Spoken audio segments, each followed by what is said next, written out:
وفي الآخرة عذاب شديد ومغفرة من الله ورضوان وما الحياة الدنيا إلا متاع الغرور.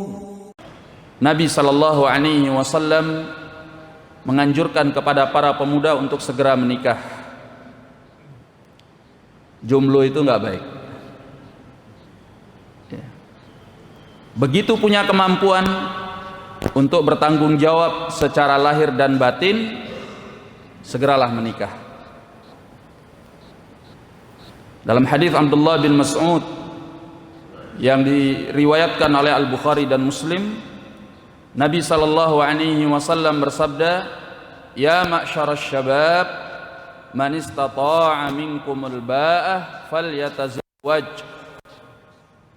Wahai segenap para pemuda, barang siapa di antara kalian yang mampu untuk menikah.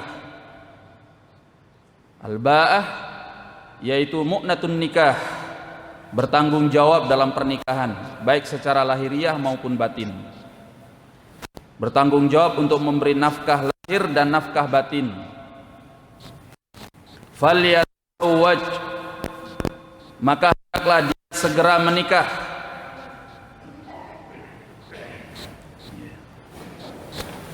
Apa diperintahkan oleh Nabi sallallahu alaihi wasallam untuk segera menikah? Fa innahu aghaddu lil basar wa ahsanu lil farj. Karena menikah itu mampu untuk membuat seseorang menundukkan pandangannya dari penglihatan-penglihatan yang haram. Wa ahsanu lil farj, dan membuatnya lebih bisa menjaga kemaluannya.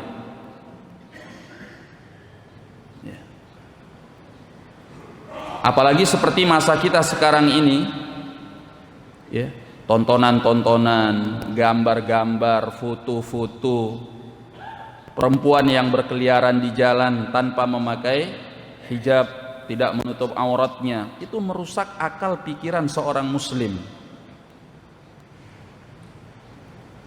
membuatnya sulit untuk menghafal ayat Al-Quran, membuatnya sulit untuk menghafal hadis Nabi sallallahu alaihi wasallam, membuatnya sulit untuk memahami Islam,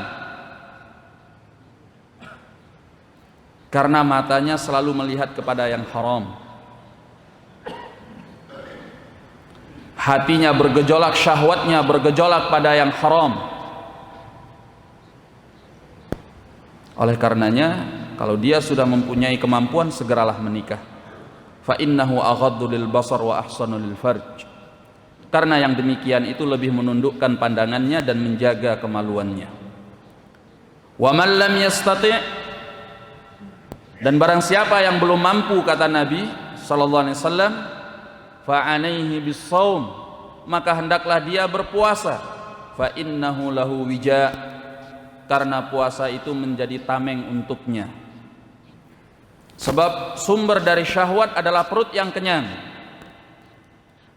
Perut yang kenyang itu akan membuat aliran darah sedemikian kuat dan deras. Padahal di aliran darah itulah syaitan menjalar di dalam tubuh kita. Sebagaimana dikatakan oleh Nabi sallallahu alaihi wasallam, "Inna syaitan yajri min ibni Adam majrad dam." Syaitan itu mengalir pada tubuh anak Adam pada aliran darahnya. Maka dengan meninggalkan makan dan minum, perut yang kosong ini akan menahan syahwat.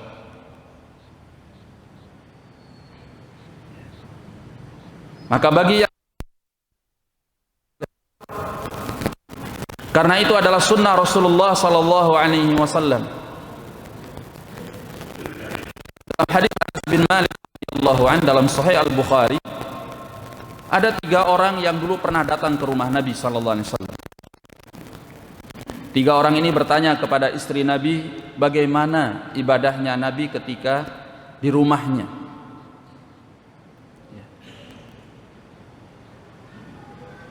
Lalu mereka menganggap bahwa ibadah Nabi itu sedikit.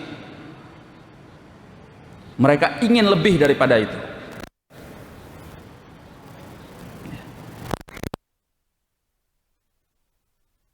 Di antara mereka mengatakan, kalau saya, maka sejak saat ini saya akan selalu untuk berpuasa sepanjang hari. Aku tidak akan pernah berbuka selamanya. Setiap hari dia akan berpuasa. Yang kedua mengatakan, sejak saat ini maka saya akan bangun di sepanjang malam dan tidak pernah tidur di setiap waktu malam. Maksudnya ingin bersungguh-sungguh dalam ibadah, karena mereka merasa bahwa ibadahnya Rasul sallallahu alaihi wasallam yang mereka anggap sedikit itu wajar, karena beliau telah diampuni dosanya yang telah lalu maupun yang akan datang. Nah, kemudian yang ketiga mengatakan, adapun saya, fa ana la atazawwajun nisa. Adapun saya untuk dalam rangka beribadah bersungguh-sungguh kepada Allah, aku tidak akan pernah menikah. Enggak mau nikah. La atazawwajun nisa. Maka sampailah berita ini kepada Nabi sallallahu alaihi wasallam. Apa kata beliau? Adapun aku, kata Nabi sallallahu alaihi wasallam, amma ana asumu wa uftir. Aku tetap berpuasa dan juga berbuka. Makanya Nabi sallallahu alaihi wasallam tidak sepanjang tahun berpuasa pada setiap harinya. Puasa yang terbaik itu adalah sehari berpuasa, sehari berbuka.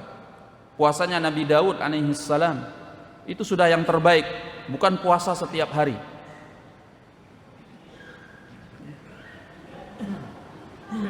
Wa usalli wa arkud, atau wa arkudu wa usalli. Di malam hari, kata beliau, aku tidur dan aku salat.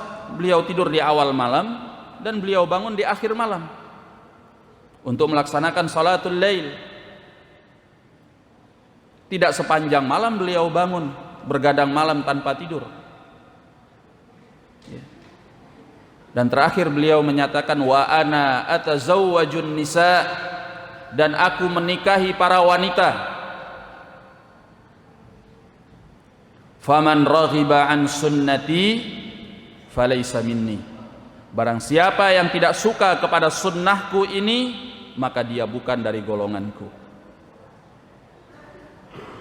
Ya. Maka menikah itu adalah sunnah Nabi sallallahu alaihi wasallam. Membangun sebuah rumah tangga yang islami, yang akan mendatangkan kebaikan, baik bagi orang yang melaksanakannya dan bagi masyarakatnya. Maka seorang muslim harus memilih pasangannya secara baik, karena dari rumah tangga inilah akan lahir masyarakat yang berkualitas. Masyarakat itu kan kumpulan dari rumah tangga, terus ada RT, dari RT ada RW, dari RW ada desa atau lurah, kelurahan. Ini awalnya cikal bakalnya adalah rumah tangga. Ya. Maka ini harus dibenahi secara benar. Seorang muslim memilih pasangannya secara baik. Seorang laki-laki memilih wanita yang baik. Kata Nabi sallallahu alaihi wasallam dalam hadis Jabir dalam riwayat Al-Bukhari dan Muslim, tunkahul mar'atu li arba. Wanita itu dinikahi karena 4 hal. Ya. Dinikahi karena 4 hal. Limaliha, wali hisabiha, wali jamaliha, wali diniha. Wanita itu dinikahi bisa karena hartanya, bisa karena kebangsawanannya, bisa karena kecantikannya, dan bisa pula karena agamanya. Kemudian di akhir hadis Nabi memberikan saran, memberikan tuntunan. Fadhfar bidzatid din taribat yadak. Kalau engkau ingin menikah, carilah wanita yang mempunyai agama. Taribat yadak, kalau tidak engkau akan binasa. Jangan cuma memikirkan cantik atau tidak cantik. Cantik itu relatif. Ya. Makanya disyariatkan untuk melihat siapa wanita yang akan dia nikahi. Undur ila ma yad'u ila nikahiha. Ya. Lihatlah apa yang membuatmu untuk bisa menikahinya. Tapi yang diutamakan adalah agamanya.